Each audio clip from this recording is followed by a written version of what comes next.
www.pajak.go.id atau DJP online. Oh iya. Kemudian kita login biasa, masukin NPWP kita dan kata sandi, terus masukin apa namanya, kode keamanannya, login,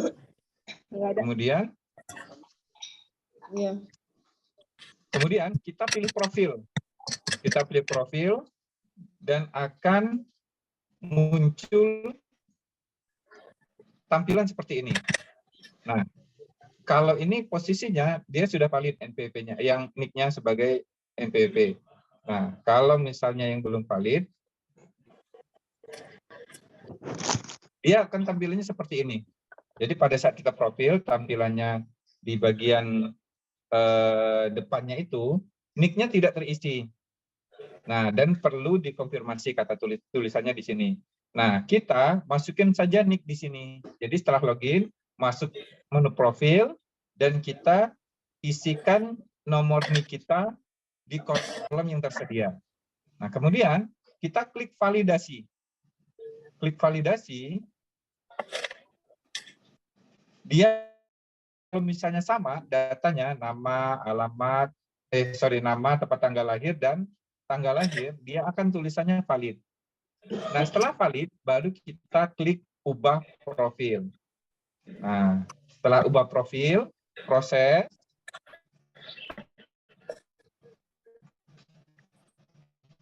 dan akan muncul tanda warna hijau, biru atau hijau ini? Hijau ya? Hijau yang tulisannya valid. Nah, kalau sudah jadi seperti ini, berarti nick bapak-bapak, ibu-ibu sudah dipadankan menjadi NPWP, dan kita coba untuk login memakai nick. Nah, kalau misalnya dia masuk, kita masukin nick ya. Ini bukan NPWP ya, tapi nick 16 digit. Masukin kata sandi, dan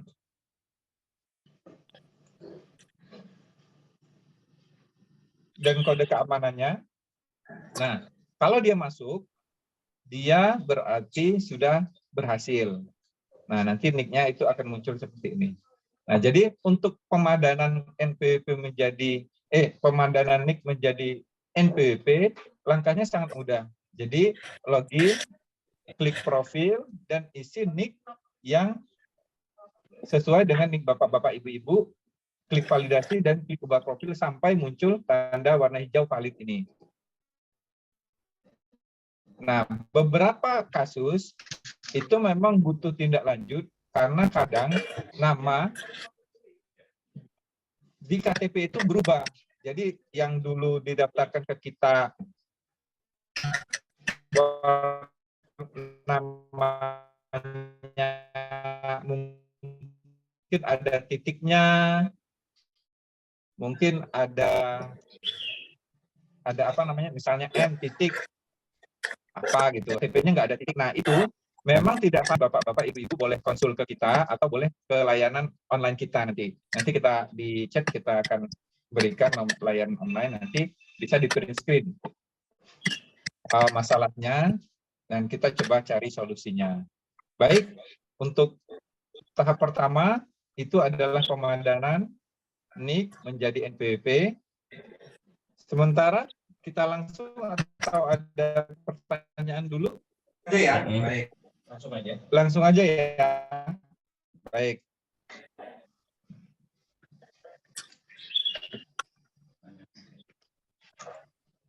Baik. Kemudian yang kedua, itu adalah, maksud saya di sesi ini, setelah sesi pertama itu nick, kemudian kita akan coba masuk dari awal sekali bagaimana WP melaporkan SPT. Yang pertama, kita harus buat akun DJP online. Nah, bapak-bapak, ibu-ibu, ini tutorialnya, video bentuknya, nanti boleh diakses ya di Direktorat Jenderal Pajak. Nah, nanti ada tutorial nih, tutorial, dan semuanya tutorial untuk pelaporan SPT itu tersedia. Jadi Bapak Ibu bisa nanti ditonton ulang ya. Kemudian yang perlu untuk register akun yang perlu disiapkan ini. Jadi NPWP, EVIN, dan email. Nah, kadang juga Bapak Ibu kesulitan dengan EVIN. Jadi EVIN itu kita juga ada layanan online-nya. Nanti coba nanti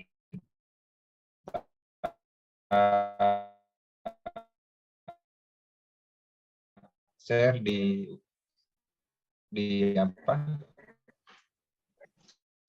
chatnya. Dan email ini satu lagi sebenarnya nomor telepon. Nah, tapi yang jelas email ini juga harus aktif karena semua validasi atau semua interaktifnya itu akan melalui email. Jadi kalau misalnya emailnya nggak aktif atau emailnya tidak, orangnya ada di situ, ya kita agak kesulitan. Oke, kita lihat langkah-langkahnya ya. Pertama, buka www.pajak.go.id sama ya. Nah, ini tutorialnya menggunakan HP. Nah, jadi setelah muncul depannya ini www.pajak.go.id, kita klik belum register. Nah, kita register dulu. Register. Nah, dia akan tampilannya seperti ini. Jadi kita masukin NPWP dan EVIN. Kemudian masukin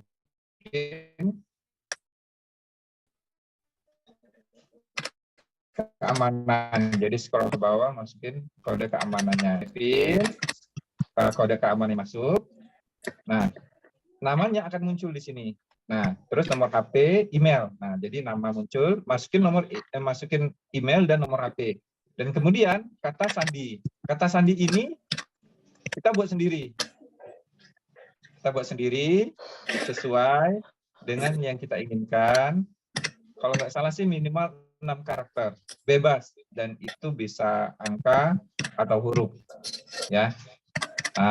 Dan huruf besar, huruf kecilnya pengaruh ya. Jadi perhatikan huruf kapital atau huruf kecilnya. Kemudian setelah kita buat sandi, masukin kode keamanan. Kemudian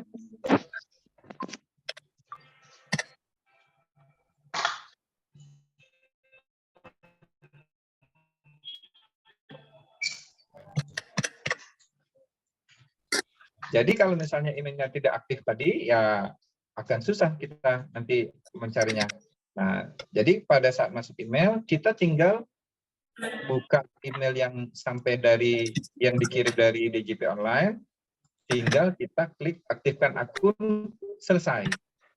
Jadi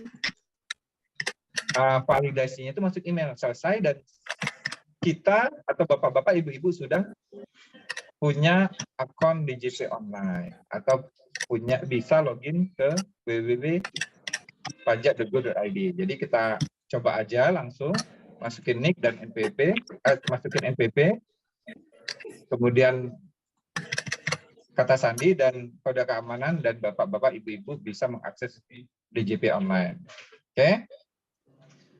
Biasanya itu kalau untuk WP baru. Nah, masalah kedua adalah seringnya lupa password. Nah, lupa password ini juga sering kejadian. Oke. Nah, ini juga tutorialnya melalui HP. Nah, bagaimana ubah kata sandi atau password?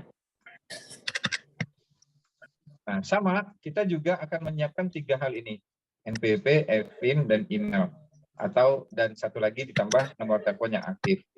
Nah, kemudian buka browser www.pajak.go.id. Nah, kalau yang tadi, itu pilihannya adalah belum registrasi. Nah, kalau kita lupa kata sandi, kita langsung klik aja lupa kata sandi.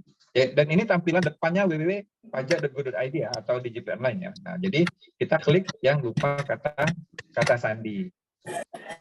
Lupa kata sandi. dan akan muncul menu seperti ini. Nah, kita masukin nama NPWP dan EVIN. EVIN itu pasti diminta kalau untuk perubahan data. Dan kita klik ya untuk memasukkan email. Ya, jangan dilewatkan. Nah, jadi klik masukkan NPWP, EVIN, dan klik ya untuk masukkan. Nanti ada kolom tersendiri, masukkan nama email yang aktif dan masukkan kode keamanan.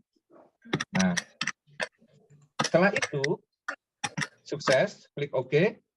Nah, verifikasinya, perubahan emailnya itu masuk, perubahan passwordnya itu masuk email. Jadi tidak digantinya atau diubahnya itu di DJP online, tapi melalui email. Kalau yang tadi itu, kalau pendaftaran kita cuma klik aktifkan akun. Nah, kalau misalnya ganti password, nah itu linknya akan dimasukkan ke email yang kita tulis tadi, yang aktif tadi. Nah, ada menu ubah password, kita klik dan muncul seperti ini, baru kita klik atau kita buat kata sandi baru atau password baru. Setelah itu selesai dan sukses. Nah, jadi email adalah hal yang pokok karena semua validasinya itu akan melalui email. Baik, itu biasanya untuk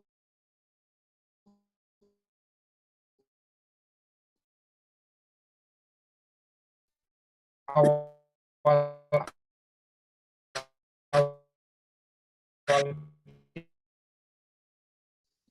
lapor sering kita menjadi masalah ya. Iya, katanya ada kemungkinannya lupa password ya.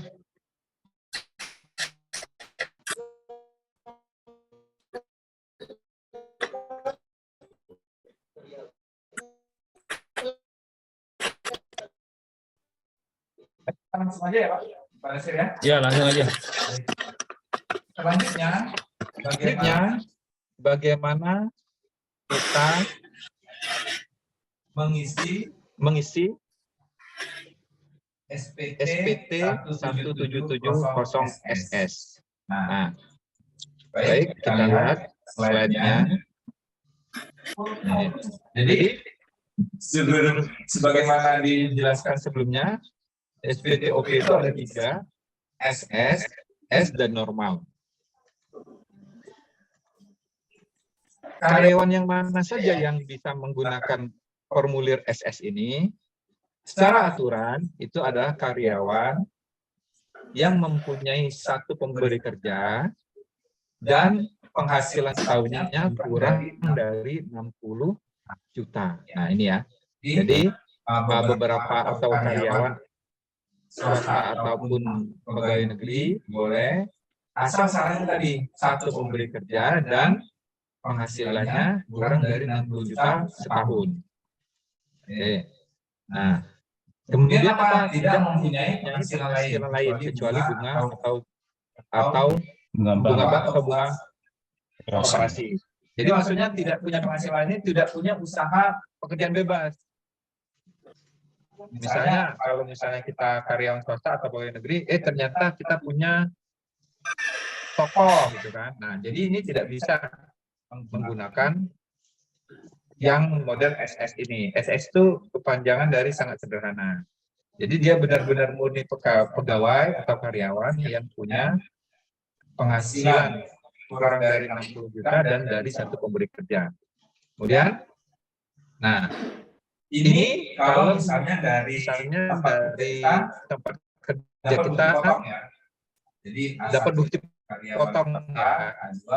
Jadi A1 itu untuk karyawan swasta, A2 untuk pegawai negeri. Dan bentuk bukti potong. Dan inilah apa namanya bentuk bukti potong. Dan biasanya itu dibagikan. Jadi ini bisa disiapkan di awal-awal tahun. Kita anggap bapak-bapak itu karyawan. Ya. Jadi ini bisa disiapkan. Dan kita anggap bapak-bapak, ibu-ibu itu sudah bisa login kan? Nah, ini tutorialnya melalui HP. Login ya. Login ya.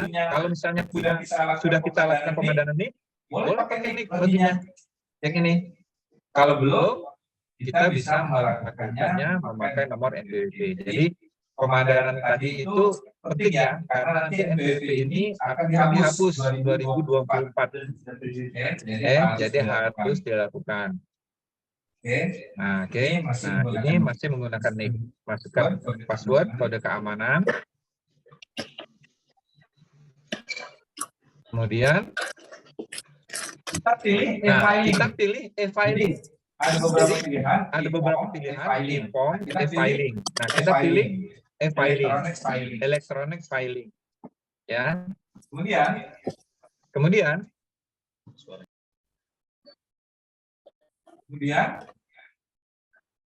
nah, ada pertanyaan nih, pertanyaan yang akan muncul.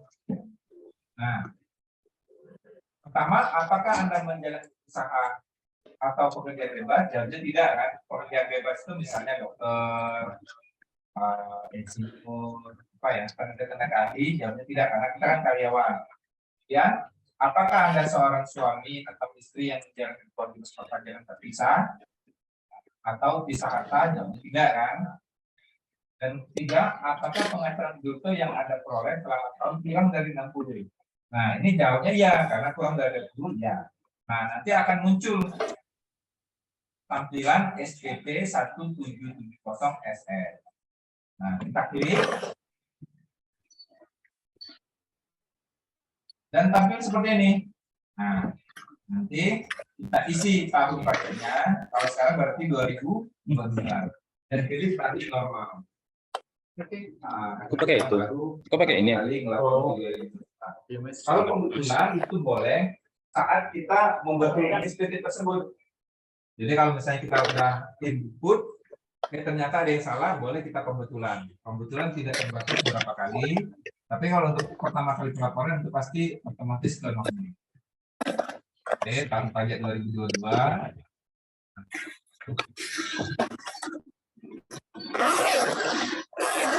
Kemudian nanti muncul di HP bapak-bapak ibu-ibu seperti ini. Nah, data pembayaran. Nah, ini sebenarnya muncul apabila apabila tempat bapak ibu-ibu bekerja itu melaporkan SPT masa pasal 21, atau dengan kata lain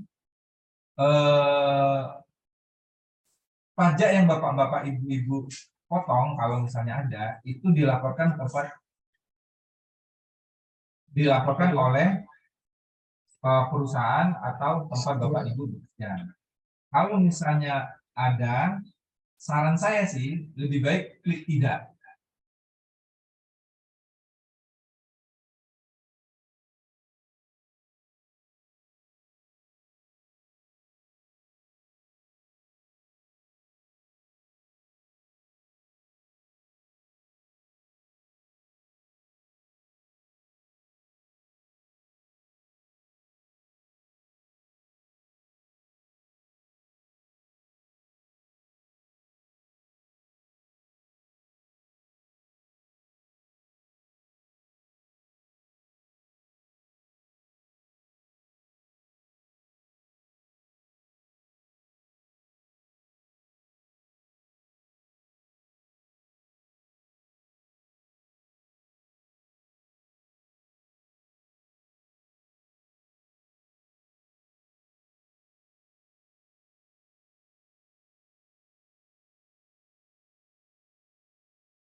Nol atau nihil karena penghasilan dikurang PTKP dan tidak ada sisa kelebihannya.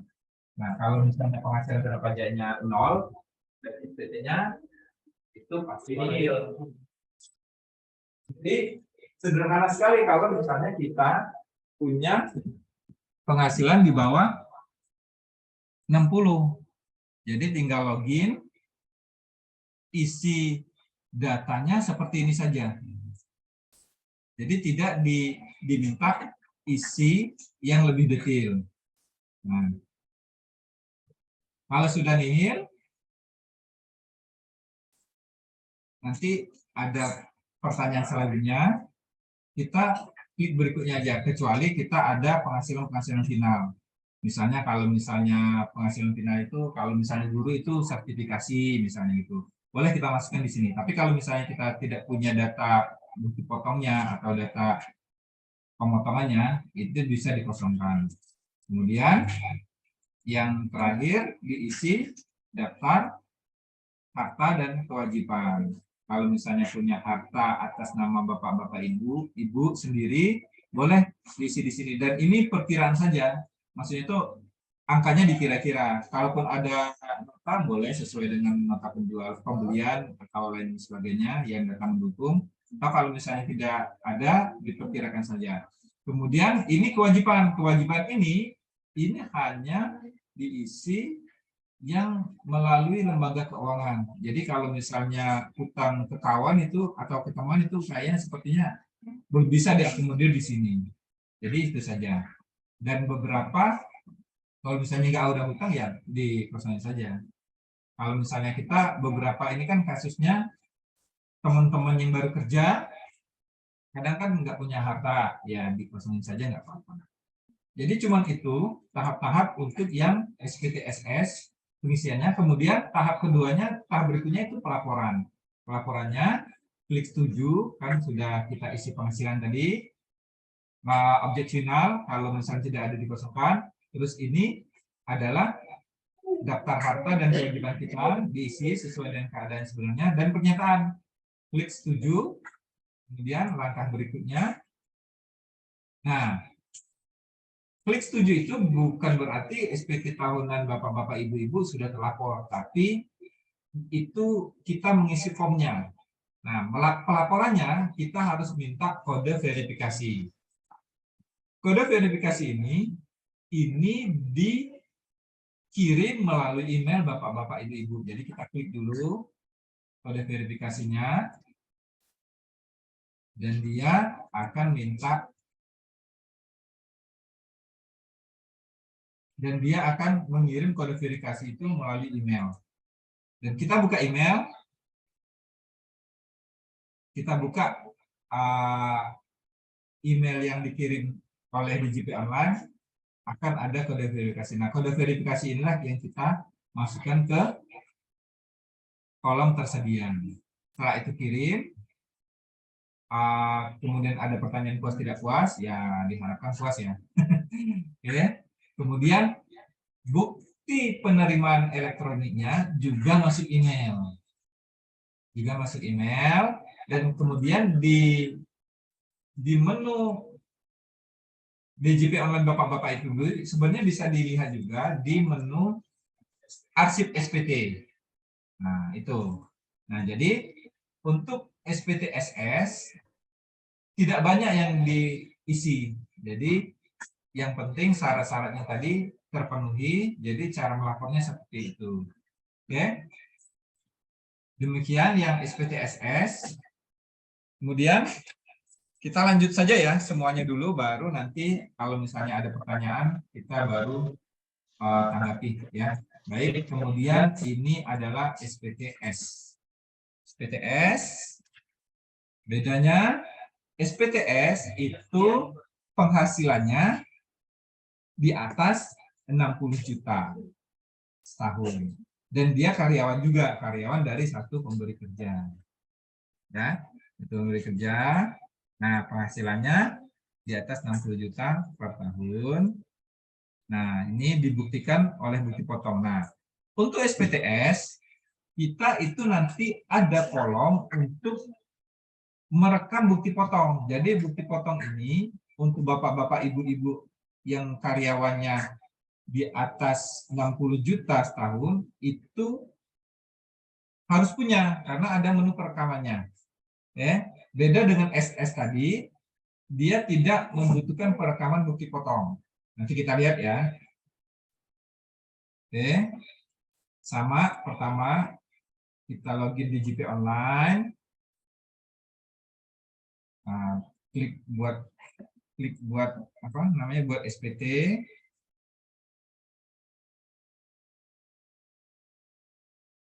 Nah, sampai dengan pertanyaan ini kan tadi kan sama, yang tutorial pertamanya itu sama semua. Nanti kan ada pertanyaan ini kan.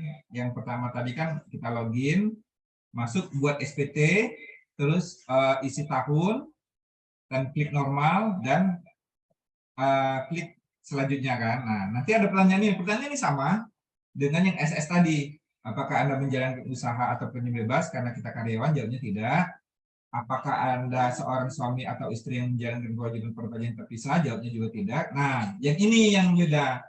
Apakah penghasilan bruto yang Anda peroleh selama setahun kurang dari 60 juta? Nah, jawabnya tidak. Karena kita lebih. Nah, ada 3 model pengisian. Nah, yang lebih, kalau menurut saya, yang lebih gampang itu bentuk formulir. Kita klik yang atas. Nah, kalau nggak salah tutorial ini juga bentuk formulir. Nah, bentuk formulir ya. Kalau bentuk panduan sama bentuk upload SPT ini, panduan ini jawabannya pertanyaan, yang isinya itu pertanyaan, kita jawab, dan menurut saya sih agak panjang langkah-langkahnya. Tapi kalau misalnya ada teman-teman mau coba dengan panduan ya nggak masalah. Oke, kita coba lihat dengan bentuk formulir ya. Oke. Nah, akan muncul ini setelah kita bentuk formulir, klik SPT 1770S dengan formulir. Kita klik. Nah, sama ya. Tahun, normal, dan selanjutnya. Nah, sama tadi ini, saran saya jawab tidak. Nanti bukti fotonya kita rekam sendiri supaya datanya tidak double. Oke. Nah, bedanya kalau yang tadi yang SS kita itu langsung merekam penghasilan. Nah, kalau di SS dia lebih detail.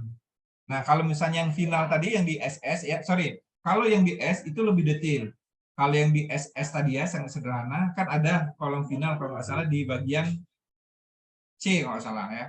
Nah, itu kan tinggal angkanya saja. Semua yang SS itu kita merekamnya itu cuma angka saja.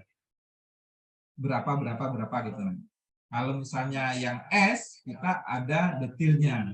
Nah, kalau yang final atau bersifat final ini contohnya yang kayak tadi saya bilang, kalau misalnya guru itu misalnya bukti potong sertifikasi, atau misalnya ada bukti potong deposito, boleh dimasukin di sini.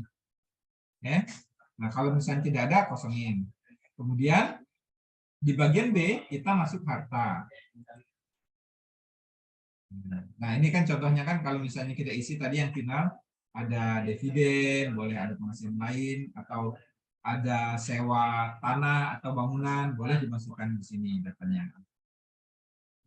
Kalau tidak ada, kosong ya. Nah, kemudian setelah bagian A itu penghasilan yang dikenakan PPh final atau bersifat final, bagian B kita itu isi harta pada akhir tahun. Jadi kondisi harta ini adalah 31 Desember 2022. Nah, kalau misalnya kita itu sudah pernah lapor SPT, nah kita klik ini nih, harta pada SPT tahun lalu.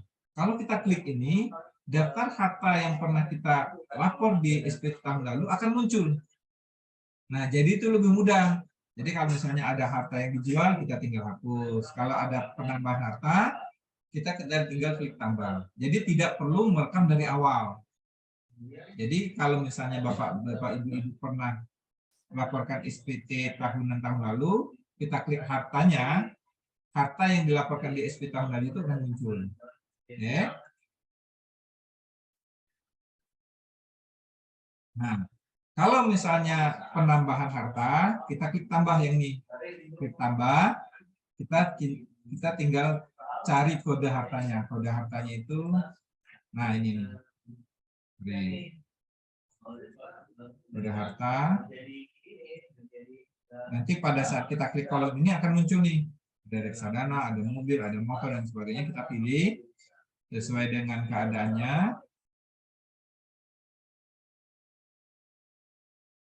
Nah, misalnya pilihan di sini mobil. Nah, kita klik namanya mobil sedan atau mobil apa, atau mereknya juga boleh mobil Daihatsu dan lain sebagainya. Ya, yang sesuai dengan yang Bapak juga Ibu punya. Kemudian tahun perolehan. Nah, tahun perolehan itu tahun beli. Ya. Jadi tahun beli, kalau misalnya kondisi seperti ini berarti yang di tahun yang dibeli tahun 2022. Jadi tahun perolehannya harusnya sih 2022. Nah, kemudian harga perolehan itu harga beli. Bukan harga kondisi 31 Desember. Kan biasanya kan beberapa harta itu nyusut kan, misalnya motor, mobil, harganya berkurang. Nah, ini yang kita input adalah harga beli. Jadi tahun perolehan itu tahun beli, harusnya sih 2022 dan harga belinya berapa. Oke, keterangannya nanti bisa di strip atau boleh kalau misalnya mau diisi platnya ini. Jadi yang contoh ini diisi plat nomor polisinya. Ya, baik. Nah, setelah itu, nih ini contoh nih, skuter, tahun perolehan, keterangannya platnya berapa, dan seterusnya. Ya. Nah, jadi bagian A sudah, bagian B harta sudah, kemudian bagian C kewajiban atau utang pada akhir tahun. Jadi akhir tahun kondisinya adalah kondisi 31 Desember 2022. Nah, sama seperti ini kalau misalnya kita klik utang pada tahun SPT tahun lalu, dia akan muncul daftar hutang yang pernah kita laporkan di SPT tahun lalu. Nah, jadi kalau misalnya kita klik ini muncul dan kita bisa tinggal ubah aja, nanti ada menu ubah misalnya kalau misalnya hutangnya berkurang, boleh dirubah angkanya, atau misalnya kalau hutangnya udah lunas, boleh dihapus. Nah, jadi kalau terus kemudian kalau misalnya kita ada hutang baru, nah ini kan data hutang tahun lalu. Nah, kalau misalnya kita ada hutang baru, kita klik tambah tadi. Yang ini ya. Tambah dan muncul isian seperti ini. Kita tinggal pilih apa namanya? Pilihannya. Nah, pilihannya cuma ada ini. Utang bank, kartu kredit, utang aviasi, atau utang lain. Nah, boleh kalau misalnya pilihannya ada hutang bank, berarti kalau misalnya beli mobilnya leasing dan sebagainya itu masuk ke sini. Ya. Oke, kalau misalnya ada hutang lain, misalnya ada hutang ke teman, ada surat perjanjian, boleh juga kayaknya seperti yang dimasukin di sini. Tapi kalau misalnya hutang-hutang yang tidak ada perjanjian sih, sepertinya agak sulit dimasukin di sini. Ya, oke. Nah, boleh. Nah, nanti contohnya ini adalah hutang bank atau lembaga keuangan. Nama banknya kita beli, misalnya bank apa namanya, misalnya bank BCA bank Mandiri dan lain sebagainya. Itu nama bank pembelinya. Terus alamat pembelinya juga kita isi. Nah, tahun pinjaman berarti 2022 ya. Nah, terus jumlah pinjaman itu sesuaikan dengan kondisi akhir tahun, karena kan tadi kolomnya adalah utang pada akhir tahun. Nah, jadi kalau misalnya kita berutangnya di bulan April misalnya kan berarti sudah ada angsuran kan. Nah, harusnya jumlah ini adalah jumlah kondisi di Desembernya. Gitu, harusnya ya, karena isiannya adalah utang pada akhir tahun. Ya. Kemudian setelah harta hutang selesai dan data susunan anggota keluarga selanjutnya. Nah, data susunan ini sama, ada juga menu tabungan pada SPT tahun lalu, kalau misalnya sudah pernah kita laporkan. Kalau misalnya tidak ada, kita klik tambah, kita rekam. Nah, ini kolom isiannya. Jadi nama, nik, hubungan keluarga, dan pekerjaan. Itu yang diisi. Nah, ini contohnya. Cinta, nik, hubungan keluarga istri, ibu rumah tangga. Oke. Nah, kemudian itu adalah data-data awalnya. Kemudian selanjutnya, langkah selanjutnya itu langkah ketiga. Nah, ini adalah isian penghasilan lain. Jadi kalau misalnya ada, boleh diisi. Kalau misalnya tidak ada, kosong. Kalau misalnya bapak-bapak, ibu-ibu pernah dapat hadiah undian, boleh diisi di sini. Atau bunga bank, boleh. Atau punya deposito, ya boleh diisi. Kalau misalnya tidak ada, kosong saja. Ya, contoh-contohnya.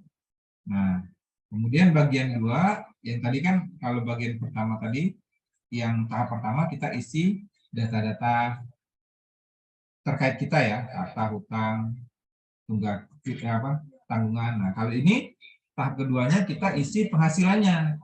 Nah, kita akan mengisi lebih detail. Jadi bagian A tadi penghasilan yang bersifat final ya, penghasilan yang bersifat final. Kemudian yang kedua ini bagian B-nya tidak termasuk objek. Nah, misalnya bapak-bapak, ibu-ibu dapat warisan, boleh dimasukin sini. Dapat bantuan hibah-hibah, dia tidak termasuk objek pajak. Jadi bisa dicocokkan dengan keadaannya, kan kolomnya itu sudah apa ya, sudah ditentukan. Jadi kalau misalnya bapak ibu dapat warisan nih, nah kita bisa lihat kolom mana yang kita isi, sepertinya sudah jelas. Misalnya dapat klaim asuransi, baik di sini. Kemudian, nah yang ketiga itu adalah daftar pemotongan pemungutan. Nah ini isinya adalah data bukti potong yang kita dapat dari pemberi kerja kita. Nah, yang mana ya tadi?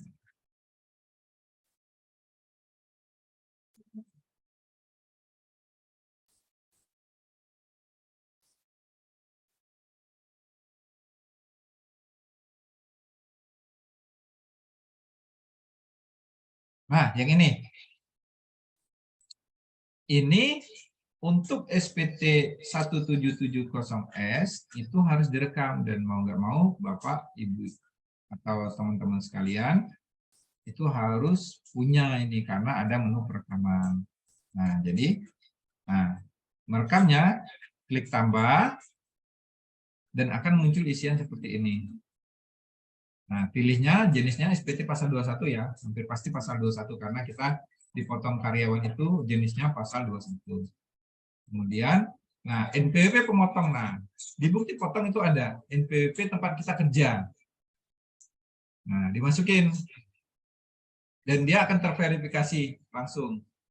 Jadi pada saat kita masukin NPWP tempat kita kerja, dia akan namanya akan muncul di sini otomatis, misalnya CV Badu, CV ABC, CV XS, boleh nanti masuk. Nah, nomor bukti potong itu akan tertera di atas bukti potong kita. Jadi kita input juga, dan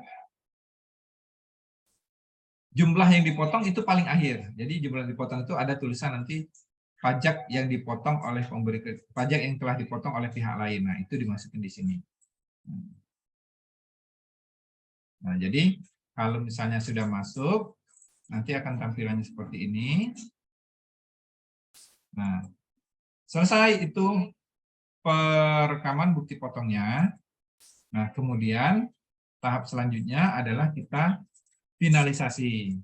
Nah, jadi tadi kita lihat 1 tahap, 2 tahap, 3-nya tadi sudah kita isi, sekarang tahap 4. Nah, jadi ini seperti induk lah, induk SPT-nya.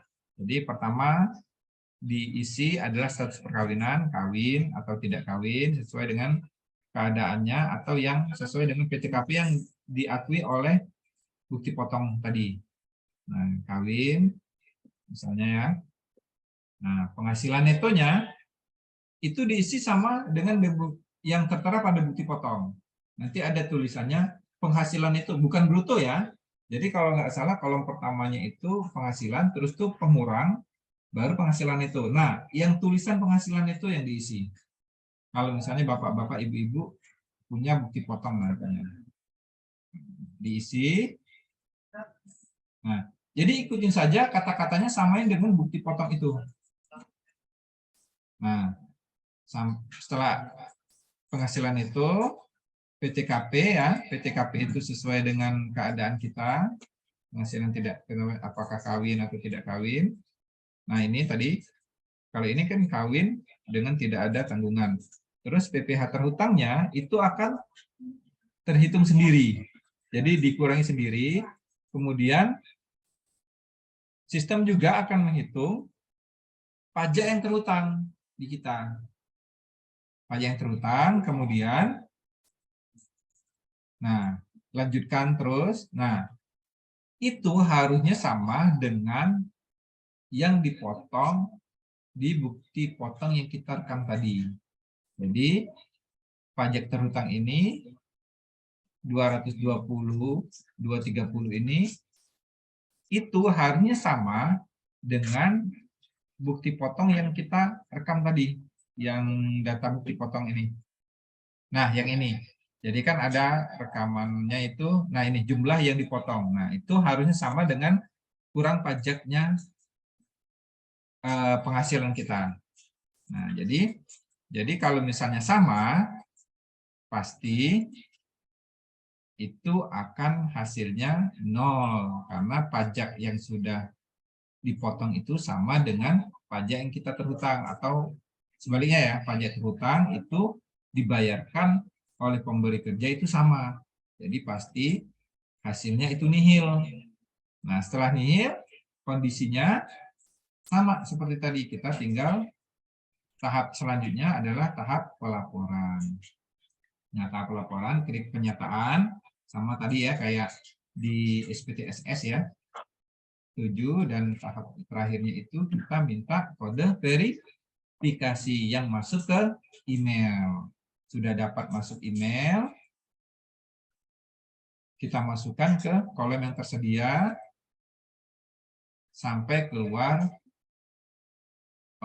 bukti pelaporan atau bukti penerimaan elektronik SPT tahunan Bapak-bapak, Ibu-ibu. Nah, sepertinya itu. Jadi bedanya SS dan S tadi, jadi yang S itu butuh perekaman lebih detail.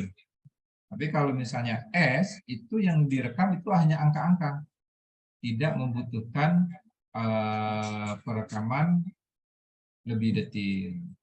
Baik, sepertinya itu tutorial ringkasnya. Jadi video ini bisa Ibu tonton lagi di Direktorat Jenderal Pajak, cari aja di YouTube, dan tutorial pengisian tutorial ini ya. Jadi semua tutorial hampir semuanya ada di sini. Jadi tinggal pilih aja yang dibutuhkan. Baik, sepertinya itu Pak Dasir, dan saya pikir sih Bapak-bapak, Ibu-ibu kan beberapa juga sudah paham ya, Pak Dasir ya, bagaimana cara melapor S dan SS. Baik, saya kembalikan ke Pak Dasir. Terima kasih. Assalamualaikum. Assalamualaikum warahmatullahi wabarakatuh. Baik, terima kasih Bapak Andi. Sudah panjang lebar penjelasan dari Pak Andi terkait pertama tadi masalah pemadanan NIK dengan NPWP ya Bapak Ibu. Kemudian ada tata cara atau simulasi singkat pelaporan SPT 1770 SS, dan yang terakhir adalah pelaporan SPT tahunan 1770S. Saya yakin Bapak Ibu yang hadir pada kesempatan kali ini sudah bisa semua ya melaporkan SPT tahunan. Mungkin ada beberapa kendala, mungkin ada yang bingung mau masukkan hartanya ke kode apa saja. Kemudian mungkin ada bingung juga tadi pertanyaan mengenai Pak, kalau misalnya NPWP NIK saya tidak valid, itu apa yang harus saya lakukan? Nah, ini coba saya jelaskan singkat. Terkait NIK yang tidak valid, ini kita lihat dulu masalahnya. Kalau memang ketika Bapak Ibu melakukan pemadanan itu tidak valid mungkin karena nama, tempat, atau tanggal lahirnya tidak sesuai, maka kita gunakan acuan adalah kartu keluarga. Ya, karena yang paling lengkap datanya ada di kartu keluarga. Tapi jika memang nomor induknya tidak valid, ya ini kami sarankan untuk datang ke Dukcapil. Karena apa? Karena DJP saat ini data yang digunakan sebagai dasar pemadanan adalah data yang bersumber dari Dukcapil. Seperti itu. Ya. kita lihat dulu permasalahannya apa. Kalau memang nicknya yang nomornya yang salah, ya kita ke Dukcapil. Cuma kalau ternyata tidak valid karena mungkin penulisan nama, kemudian tempat atau tanggal lahirnya salah, ya kita lihat ke kartu keluarga seperti itu. Bapak Ibu, kemudian untuk pengisian SPT tahunan 1770 yang polos, tentunya ini lebih kompleks ya, atau bisa dibilang lebih rumit. Mungkin Bapak Ibu harus membuat lampiran tersendiri, baik berupa rekapan peredaran bruto atau omset untuk 1 tahun, kemudian jika bagi wajib pajak orang pribadi yang berprofesi sebagai dokter, harus membuat rekapan sendiri juga untuk bukti potong. Misalnya kita ambil contoh sebagai wajib pajak orang pribadi yang bekerja sebagai agen asuransi, ya tentunya direpotkan dengan pembuatan lampiran-lampiran. Nah, tapi meskipun repot, ini juga wajib dibuat ya Bapak Ibu. Karena apa? Karena kalau misalnya untuk agen asuransi misalnya, ini kan memang dibutuhkan sekali atau wajib hukumnya melampirkan bukti potong dan mengisi kredit pajak yang sudah dipotong oleh pihak asuransi, karena nanti muaranya kemungkinan besar akan menjadi lebih bayar pada SPT tahunannya. Ya, jadi buat para orang pribadi yang mengisi SPT 1770, mohon datanya atau rekapannya ataupun lampiran lainnya merupakan data yang valid. Karena apa? Karena ini penting sekali, ya, penting sekali dalam kegiatan kami untuk penelitian SPT tahunan. Apalagi yang kemungkinan besar SPT-nya akan menjadi lebih bayar, seperti itu. Kemudian ada juga pertanyaan, Pak, kalau misalnya ada karyawan saya punya NPWP tapi penghasilannya di bawah PTKP, boleh nggak kalau nggak lapor? Jawabannya tidak boleh. Seperti ini penjelasannya. Kewajiban lapor, ya, itu merupakan kewajiban pokok bagi wajib pajak atau warga negara yang sudah memiliki NPWP. Itu kewajiban utama, ya. Perlu kita pahami bersama, ya. Wajib pajak yang tidak menyampaikan SPT tahunan, ya mungkin 2 tahun pertama dia lapor, ya. Kemudian tahun berikutnya tidak lapor, ya. Gunanya laporan SPT ini akan digunakan oleh KPP untuk melihat perkembangan dari si wajib pajak itu sendiri. Tanpa laporan yang rutin dari wajib pajak, ya, KPP tidak akan tahu perkembangan yang lebih update dari si wajib pajak itu sendiri. Ya, jika misalnya si wajib pajak tadi 2 tahun pertama dia lapor usahanya lagi bagus nih, ya, tapi di tahun ketiga misalnya usahanya turun atau sama sekali tidak melakukan kegiatan usaha, terus si wajib pajaknya berpikir, ngapain saya lapor SPT tahunan, kan saya tidak ada kegiatan di tahun ketiga ini. Ya, di tahun ketiga si WP-nya tidak lapor. Nah, pertanyaannya kan sekarang, apakah KPP tahu bahwa di tahun ketiga si wajib pajak itu usahanya tidak berjalan, atau usahanya sedang berjalan, atau usahanya sedang tidak bagus? Kami tidak tahu Bapak Ibu.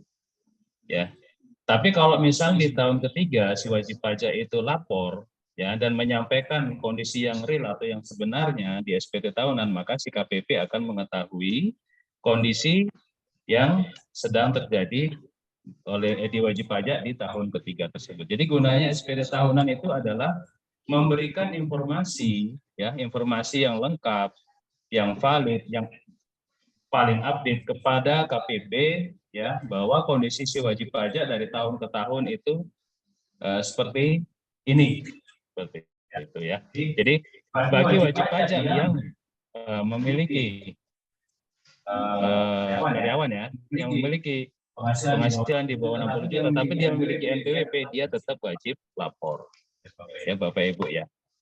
Kemudian ada juga pertanyaan terkait apa nih, ya, kita bahas juga ya biar sama-sama tahu. Ada yang Oh ya, terkait ini Bapak Ibu, hal yang paling baru untuk wajib pajak yang melakukan pengisian SPT 1770 yang polos ya. Jadi wajib pajak orang pribadi yang menjalankan kegiatan usaha. Kalau di Januari kemarin banyak pertanyaan, Pak, bagaimana cara menginput omset per bulan di IFOM ya, IFOM 1770. Kan di situ ketika kita masukkan omsetnya setiap bulan, maka akan dihitung secara otomatis PPh, PP 23-nya ya, yang dengan tarif 0,5% itu dia kan akan secara otomatis waktu itu. Nah, di akhir Februari kemarin, Bapak Ibu yang mungkin sudah mencoba, maka itu terjadi perubahan. Ketika Bapak Ibu memasukkan omset per bulannya ya ke IFOM tersebut atau ke lampiran 1773, maka itu tidak secara otomatis akan dihitung PP 23. Ini artinya sejalan dengan ketentuan di PP 55 ya Bapak Ibu. Jadi ada batasan untuk wajib pajak UMKM dengan omset di bawah 500 juta ya.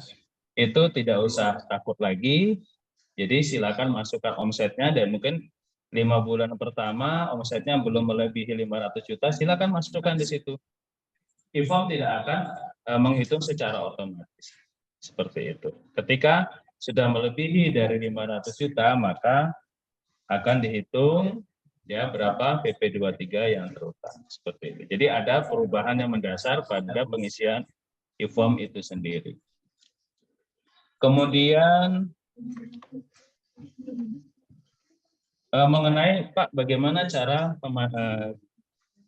pemadanan NIK jika terjadi masalah, apakah kami harus ke KPP? Ya jawabannya sih kalau mau lebih cepat, lebih jelas harus ke KPP. Apakah boleh diwakilkan?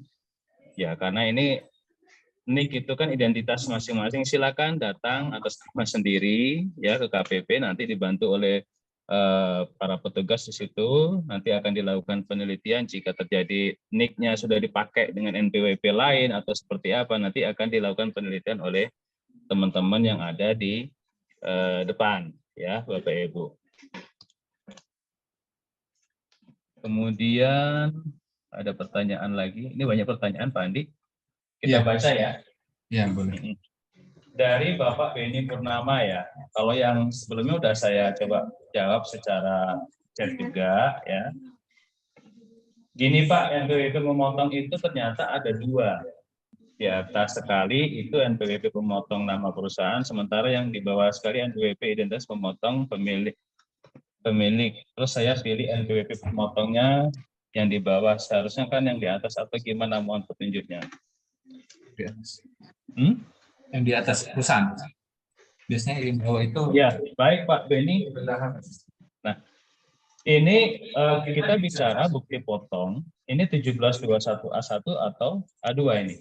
Kalau misalnya kita bicara bukti potong 1721, ya artinya NPWP pemotong adalah NPWP yang paling atas. Atau kalau kita melihat di ada beberapa bukti potong juga NPWP-nya ada yang tercantum di bawah. Artinya di sini NPWP pemotong itu adalah NPWP si perusahaan si pembayar penghasilan atau perusahaan tempat si karyawan itu bekerja. Ya, Pak Beni ya. Kemudian dari PMM ya. Pak, mengenai PP 55 dibebaskan pajaknya jika omsetnya mencapai 500 juta. Untuk pencatatannya di kolom PP 4623 yang kita cantum itu total keseluruhan omset termasuk yang 500 juta atau hanya cantumkan omset yang dikenakan pajak saja. Nah ini Pak, ini PMM ini siapa ya? PMM, seperti yang saya sampaikan tadi, aplikasi atau IFOM saat ini sudah mengakomodir permasalahan yang Bapak masukkan. Artinya apa? Silakan masukkan semua omsetnya, karena apa? Karena IFOM sudah tidak secara otomatis menghitung PP 23-nya. Kalau kita melihat di bulan Januari atau di awal Februari kemarin kan IFOM masih secara otomatis menghitung PP 23-nya. Nah, kalau saat ini itu tidak secara otomatis lagi seperti itu. Kemudian untuk pemandangan NIK-nya tidak valid boleh ke nomor layanan. Itu sudah saya. Oh, ini sudah Pak Andi, oke. Pak William lagi bertanya, izin bertanya Pak, misal ada karyawan yang punya NPWP, tetapi waktu terima bukti potong dari perusahaan ternyata NPWP-nya karyawan tersebut tidak dicantumkan 00, apakah karyawan tersebut wajib lapor? Wajib. Ya, wajib. Artinya apa? Artinya karyawan bisa meminta perbaikan bukti potong kepada tempat perusahaan dia bekerja. Ya, jangan nanti gara-gara NPWP kita tidak dicantumkan kita nggak lapor, itu salah. Ya, karena apa? Karena di sini si karyawan punya NPWP artinya dia wajib lapor. Kecuali NPWP-nya berstatus ME, maka tidak ada kewajiban lapor. Ya.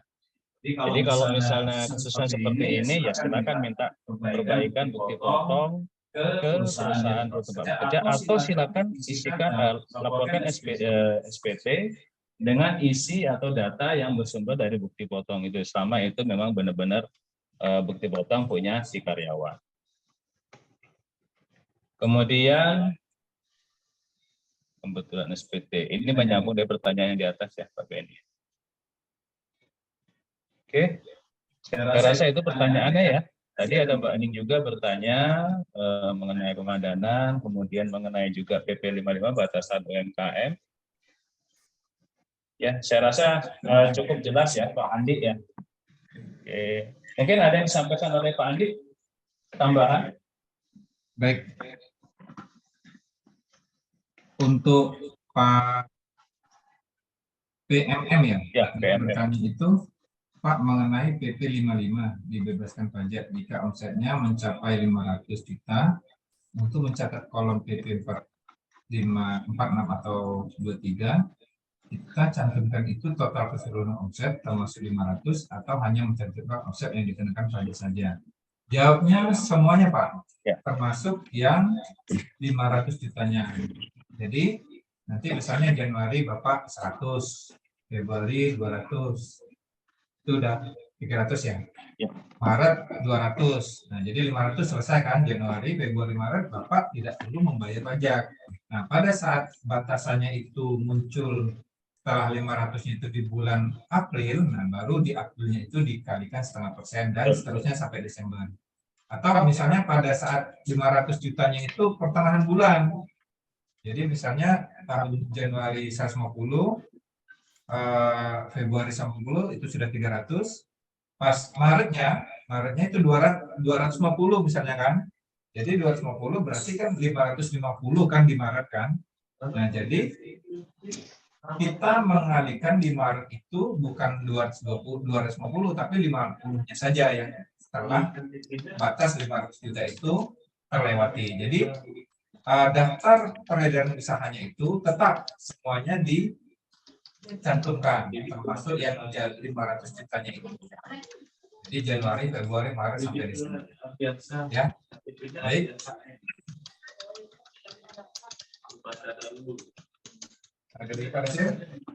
Oh, sudah Pak Dik. Baik. Ini ada pertanyaan lagi nih dari Ratana Dewi. Ya, Pak, jika kami telah minta e-form di bulan Februari, kolom BPM itu auto hitung PPh benar, apakah saya mengambil ulang e-formnya lagi atau bagaimana? Iya, silakan diambil ulang e-formnya atau di-download ulang e-formnya ya. Ya, di-download ulang e-formnya nggak apa-apa, ya. Tidak ada masalah. Kita lebih baik menggunakan e-form yang saat ini karena udah terbaru. Update ya. Ya, udah update. Karena yang lama masih menghitung otomatis berapapun omset yang Bapak Ibu masukkan akan dihitung secara otomatis di e-form tersebut. Nah, kalau yang terbaru atau yang terakhir ini dia tidak otomatis. Seperti itu. Itu ya Bu Ratana Dewi. Kemudian dari PMM lagi, saya sudah download e-formnya Pak, tapi pada saat saya input omsetnya dia langsung menghitung otomatis Pak. Itu gimana Pak saya? Oh yang ya silakan download ulang lagi. Seperti itu. Jadi pertanyaannya sama ya antara Ratana Dewi dengan PM. Ya, karena yang e-form yang lama itu belum update ya Pak Desir ya? Ya, betul. Baru akhir-akhir Februari kemarin ya? Iya. Kemudian ada Pak Beni, pada saya Pak Beni Ya, Purnama. silakan. Terkait PPS kemarin, Mm-mm. untuk daftar harta di SPT 2022, apakah data harta PPS ini dimasukkan juga? Terus apakah mesti ada kebutuhan SPT ketika PPS kemarin mohon penunjuk? Nah, Iya. harta PPS itu dimasukkan di SPT tahun 2022 memang. Kalau misalnya kita baca aturan PPS, harta PPS itu memang dilaporkan di SPT tahun 2022 dan perolehannya tahun 2022. Jadi dianggap harta baru. Dan tidak perlu misalnya kita dulu PPS-nya hartanya itu tahun misalnya 2000 atau 99, itu tidak perlu dibetulin karena harta yang kita ikutkan PPS itu dihitung harta baru di SPT 2022. Jadi dimasukin di SPT tahun 2022 sesuai dengan data yang di PPS itu, kodenya kan pasti sama kan, kode harta dan sebagainya, dan perolehannya di 2022 juga. Jadi tahun perolehannya 2022. Ya. Jadi memang aturan PPS-nya seperti itu. Jadi tidak perlu pembetulan hartanya itu di SPT tahun sesuai dengan PPS yang kita dulu. Jadi seperti itu Pak Beni. Baik Pak Beni, ya. Jadi sudah jelas ya penjelasan dari Pak Andi tentang bagaimana penyampaian harta yang di PPS-kan kemarin. Ya. Ada pertanyaan lagi ini, Pak, ini maksudnya gimana ya info penghasilan Anda di bawah PTKP berdasarkan ketentuan perjalanan tidak wajib menyampaikan ketahuan dengan mengajukan permohonan wajib pajak? Iya. Ini merupakan pilihan ya Pak PMM ya. Jadi kan kalau memang dia penghasilannya di bawah PTKP ya, daripada repot-repot lapor SPT ya silakan diajukan NE kalau sudah punya NPWP. Ya, tapi kan permasalahan yang ada di lapangan saat ini di Indonesia ya pada umumnya seorang yang ingin melamar pekerjaan atau menjadi pegawai di sebuah perusahaan, baik itu perusahaan swasta maupun perusahaan pemerintah, kan yang agak agak aneh sedikit sih kalau saya bilang. Itu kan diwajibkan punya NPWP dulu ya Pak PMM ya. Harusnya kan seorang yang ingin menjadi pegawai atau melamar pekerjaan harusnya kan tidak perlu NPWP dulu. Tapi nanti kalau penghasilannya di atas PTKP dia baru wajib NPWP. Nah, misalnya kejadiannya seperti ditanyakan oleh Pak PMM, ya silakan diajukan NE. Artinya apa? Artinya aplikasi DJP online di bagian akhir ya, ketika sudah semua disubmit ya, akan muncul notifikasi seperti ini. Ini artinya memberitahukan, mengedukasi kita bahwa kalau memang kita ingin meng-NE-kan silahkan, tapi selama NPWP itu belum dinonaktifkan atau dinonefektifkan, kan kewajiban lapor tetap ada. Seperti itu ya Pak PMM ya. Baik, nambahin ya untuk Pak PMM. Jadi ada kurangnya. Kalau misalnya kita ngajuin WPNE, ya itu memang harus diajukan. Jadi dan harus keluar, benar kata Pak Dasardi, harus keluar dulu persetujuan non efektifnya. Jadi kalau misalnya itu belum keluar, itu tidak bisa menghentikan semua kewajiban perpajakan. Jadi NE itu sebenarnya nomornya itu tetap ada, tapi kewajiban perpajakannya diberhentikan, disuspend lagi. Tapi kelemahannya NPWP itu tidak akan bisa digunakan untuk transaksi di luar. Contoh, misalnya kita kerja. Pada saat kerja, tempat kita kerja itu pasti lapor SPT pasal 21. Dan kalau misalnya NPWP atau NE, pasti dia nyuruh aktifkan. Contoh kedua, kalau misalnya ada masalah dengan perbankan, entah itu fisik, entah itu pinjam dan sebagainya, dia akan mengecek NPWP kita itu aktif atau NE. Kalau NE pasti dia nyuruh diaktifkan. Jadi kelemahannya itu. Jadi NPWP itu tidak akan bisa dipakai kemana-mana walaupun nomornya ada. Kecuali biasanya kita itu yang NE itu misalnya BPT pensiunan. Memang dia tidak secara aktif keaktifan kerja memang tidak ada kerja lagi. Tapi kalau misalnya kita masih muda, masih itu pasti suatu saat NPWP itu harus diaktifkan. Dan jangan khawatir juga, nanti kan NPWP juga hapus, diganti NIK. Oke, begitu kira-kira Pak PPM. Kelemahannya kalau kita punya NPWP tapi non efektif. Oke, satu lagi nih dari Wahyuningsih. Pak, bagaimana kalau omset WP belum sampai 500 juta, tetapi pihak perusahaan sudah potong 0,5% dan terbitkan bupot untuk WP UMKM tersebut?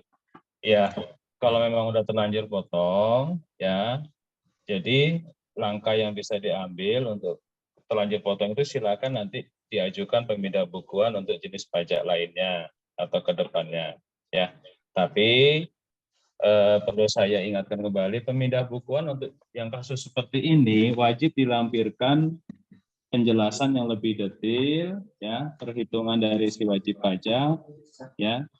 Jangan nanti pemindah bukuannya hanya alasannya terjadi kelebihan potong tanpa ada penjelasan lebih lanjut. Karena pemindah bukuan itu diproses dengan melakukan penelitian kewajiban dari si wajib pajak pemohon, baik itu kewajiban SPT-nya, kemudian kita cek juga SPT masa dan tahunan, dan kita juga cek juga seharusnya WP ini menggunakan tarif umum atau tarif PP23. Kita cek semuanya. Jadi silakan pemindah bukuan diajukan, tapi juga dilampirkan dengan bukti-bukti dan perhitungan dari si wajib pajak itu sendiri. Ya, oke. Gimana, Pak Andi? Ya, sudah 10:30 ya. Ya. Oh, yang ini SPT 1770 kalau ada kesulitan bisa ke KPP nanti. Iya. Mungkin ada ringkasan atau rangkuman dari Pak Andi, silakan. Cukup kayaknya. Cukup ya. Baik. Baik Bapak Ibu, karena waktu sudah menunjukkan 10.30 ya, kami rasa kegiatan kelas pajak pada hari ini tanggal 8 Maret 2023 kita cukupkan sampai di sini ya. Bagi teman-teman yang melakukan pengisian 1770 polos, kalau ada permasalahan, ada kendala, silakan menghubungi KPP Pratama Jambi Pelayangan ya. Boleh tonton videonya lagi. Ya, boleh nonton videonya tadi ya untuk lebih menambah keyakinan dalam mengisi SPT tahunan. Karena kan ini kewajiban ini setahun sekali, kadang lupa atau kadang tidak ingat ya. Karena biasanya kalau lupa itu ya karena tidak ingat ya, seperti itu.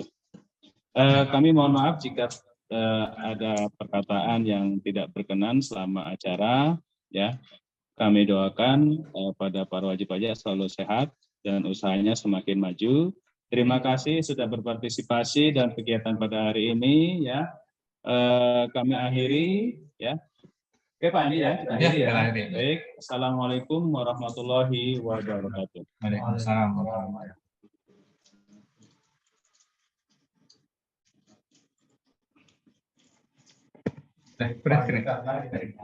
Iya.